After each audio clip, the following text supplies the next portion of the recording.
But honestly, who could be more honest?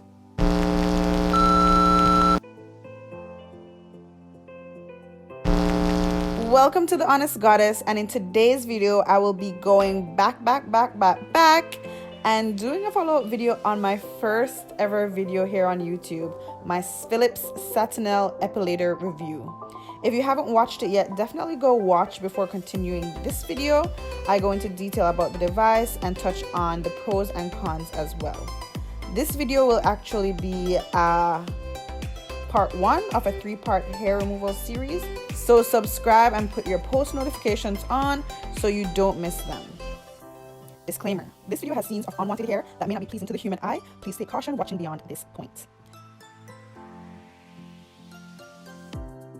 So here is my baby, still going strong after 3 years. And here are my underarms after 1 month of no epilation. So for my underarms, I use the epilator on the lower speed because it's more sensitive than other body parts such as my legs. And as explained in my previous video, we epilate against the grain, so my underarms grow in 2 different directions. So to start, I go for the bottom, and you'll see I honestly have no reaction to epilating. I think my pain tolerance is just that high, and I'm used to the sensation. Here is the epilator head after the first half, and you can see that the hair was taken straight from the roots. For the second half, I then switch the direction of my epilation and finish removing the hair. And this is my underarms fully epilated and hair free.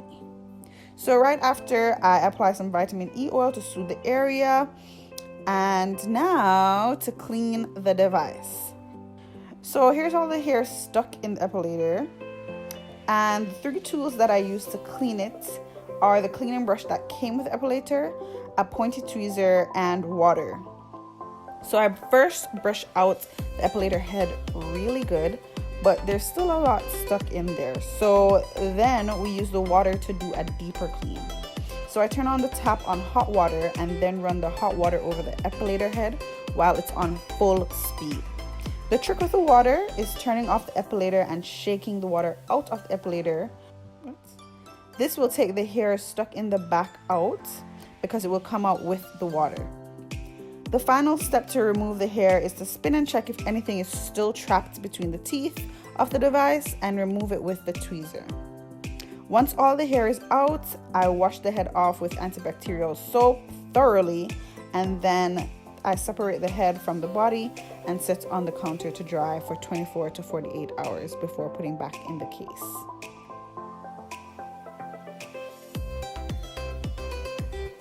And that's it. That's how my hair removal looks when I epilate. So thanks so much for watching. Don't forget to like, comment, and subscribe, and stay tuned for part 2 and 3 of this home hair removal series.